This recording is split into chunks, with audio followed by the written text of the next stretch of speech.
How I feel right now matters so much. How I feel right now matters so much because how I feel right now is about what I'm emanating, and what I'm emanating equals what I'm getting back. And so how I feel is really the only thing that really matters. How you feel in any moment in time is the only thing that really matters.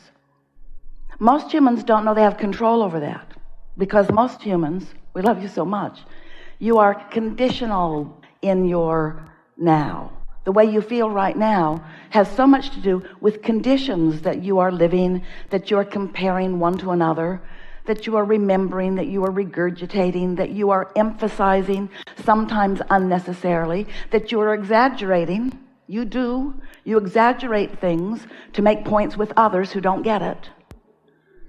That's the thing that trips you up the most, you know. You're so determined that you're going to get somebody else to see from your point of view that you talk really a lot about what your point of view is, even if it doesn't serve you. Even if your point of view does not equal what you want. Oh, I had this terrible experience. Let me tell you about it. And in the telling you about it, let me practice the vibration of it so that I own it, so that for sure it's my point of attraction. And so there is a little bit of justifying and defending going on. There is quite a little bit of, there is an enormous amount of defending, that was funny, going on that isn't necessary. And we want today to help you sort of shake loose, to realize that you get to feel the way you want to feel, and that the conditions don't need to matter. You can feel good unconditionally, and when you do feel good unconditionally, your point of attraction now is not about current conditions, which is the only way anything can change. If your point of attraction is about current conditions, then there's just a regurgitation of what is. So it's different faces, different places, but the same experience over and over again, isn't it? But if you can separate the conditions that are not pleasing you from the vibration that you're emitting, which means you're loving unconditionally, you're having clarity unconditionally, you're finding alignment regardless of the condition. And how are you doing that? Because you understand the laws of the universe, because you understand your point of attraction, because you understand law of attraction, because you understand focus, and most of all, you understand that how you feel really matters. And if you don't feel good, you do something about bringing yourself to a place of feeling better. Which brings us to the most important subject that we will ever talk with anybody about. And that is your path, or the path, your path of least resistance. Your path of least resistance and your path of most allowance are the same thing. For a while we called this gathering the science of deliberate creation. But you got too worried about that. Deliberate creation, the science of deliberate creation. So you'd hear yourself saying something and it would scare you. You try to suck it back before a law of attraction could get hold of it. You became fearful of your own thoughts. And so we began calling it the art of allowing. It is an art, it's a practiced art. The art of allowing myself right here, right now, to be a vibrational match to what I want, even if the conditions aren't showing themselves to me yet. I'm unconditional. I'm practicing the art of vibration about what I want, even though what I want hasn't shown itself to me yet. And when you get that, when you get that you can control your vibrational output, which means you can control what comes back to you. You can control your vibrational output when you are able to consciously separate what is from what you're offering vibrationally. For a long time, we've been saying to you that most of you, we love you so much, most of you offer most of your vibration in response to what you are observing.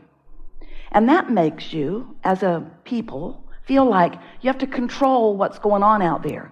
Because if you see good things, you feel good, and if you see bad things, you feel bad. So let's get rid of all the bad things, even though that's vibrationally not possible. This is a universe based on attraction. There's no exclusion. When you shout no at something, you're actually saying yes to something you don't want.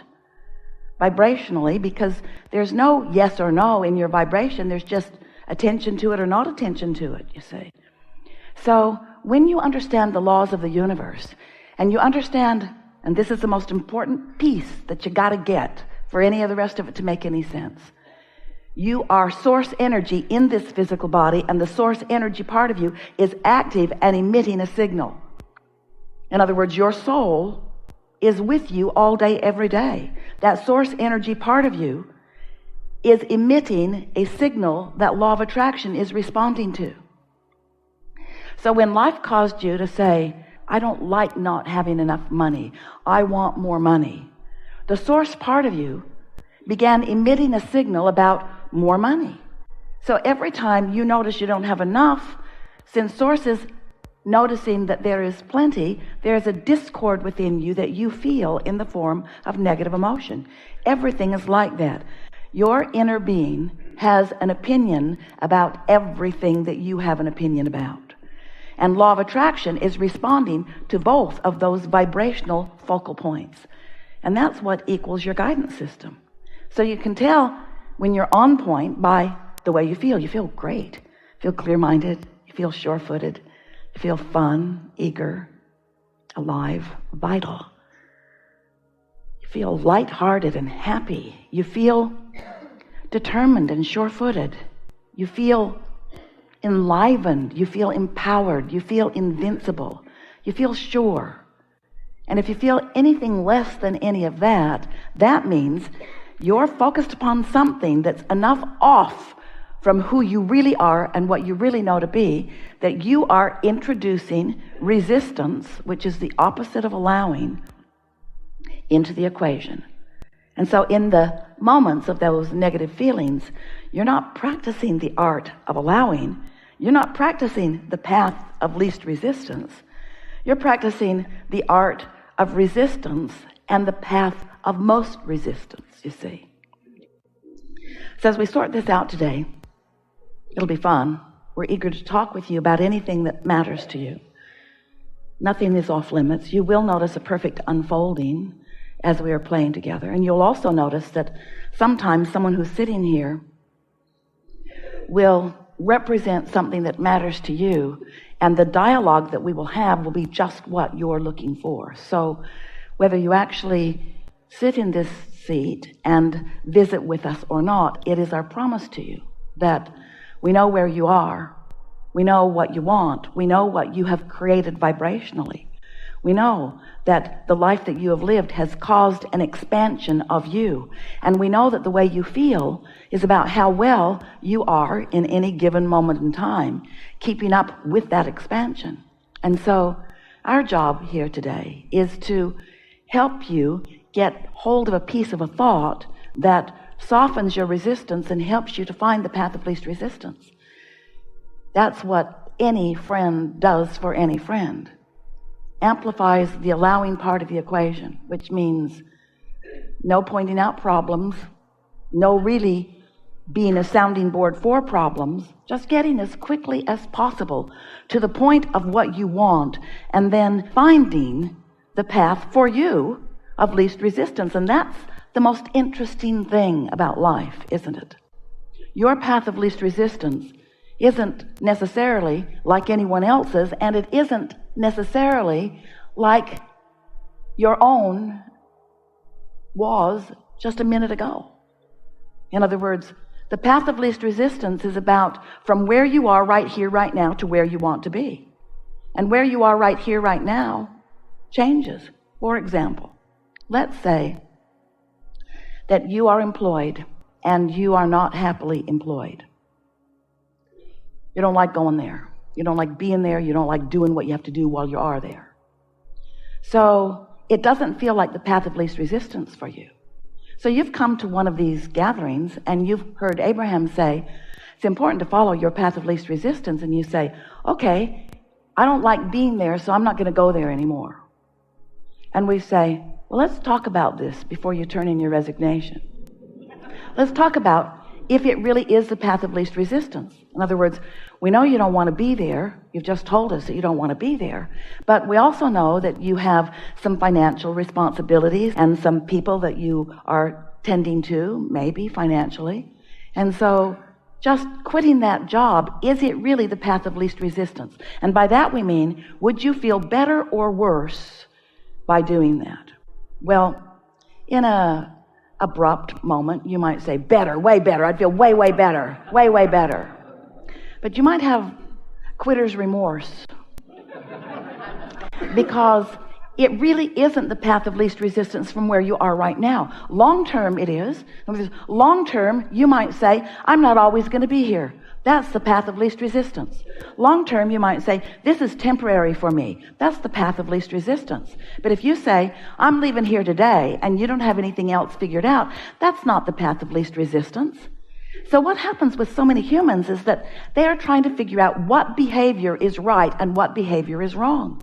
And we say, it sort of kind of depends on where you are, doesn't it? In relationship to where you want to be. Aren't there a lot of factors that equal whether this is the path of least resistance or a path of more resistance? And really, can anybody else in the whole wide world tell you what your path of least resistance is? They can't, can they? They don't know what you've been living. They don't know what you've carved out. They don't know what you didn't like and what you did like and what you've created in this vibrational reality, which is where your inner being stands. They don't know what you have vibrationally evolved to, and they don't know where you stand in relationship to it, and they don't really know how you feel, even though you tried to tell them often how you feel. They don't really get it. They've just got their distorted perspective of how you feel. So as you begin taking a poll, what do you think I should do? What do you think I should do? What do you think I should do? What do you think I should do? Then you give up your own guidance system and you lose your ability to sense your own path of least resistance. And then you're just kind of all over the place, making decisions that don't serve you with no long-term, obvious improvement in your life experience. But when you get it, that you've been carving out a very clear perspective of who you are, and that you are supposed to thrive, and you are supposed to feel good, and you are supposed to be happy, and that vibrationally speaking, that non-physical part of you is, and that you've got some habits of thought. You do. That's all a belief is. It's a habit of thought. It's a thought you keep thinking. It's a vibration that you practice. And law of attraction helps you practice it because you've been practicing it. So that's what law of attraction brings back to you, to practice some more. The more you observe, the better you get at practicing what is, and the worse you are at helping things move more to what you want. So you've got beliefs and perspectives about what is that are different from what you want, but are more dominant than what you want. And that's what's got to change. You can't keep looking at things the way you've been looking at them and feeling about them the way you've been feeling about them. If there's anything that we want for you, it's that you leave this gathering with a very clear intent that nothing matters more to you than that you feel good, which means nothing matters more to you than that you are aware, alert to your own guidance system, which means nothing matters more to you than your willingness to find the path of least resistance. And the path of least resistance always feels better than the path of more resistance. And there's something that we'd like to say as we get started here. We're not ever going to ask you to find the path of no resistance. And we're not ever going to ask you to be on the path of no resistance forevermore. You came into a physical body because you want to sift and sort. We're talking about the path of lesser resistance. We're talking about using your guidance just to tell whether this thought is beneficial or not. And when you get good at this, you can tell. You can just feel when you're moving towards something that is of benefit to you and others, and when you're not. You have superb guidance because you have a cadre of non-physical energies consciously aware of you. Not just aware of you, but knowing you, knowing who you really are, and holding a vibrational tone, a vibrational beat, a vibrational signal that represents purely who you are. Ooh, that's such a good thing. And because that signal of who you really are is so powerful, and because law of attraction is responding to it in such a powerful, consistent, never-ending, never-yielding way, that creates a calling of you to that. That's what your path feels like. It feels like you going home. It feels like you being whole. It feels like you feeling good. It feels like you getting what you want. It feels like right path, right path, right path. Get the hang of this? So, path of least resistance and guidance system and momentum and law of attraction all same subject. Yes.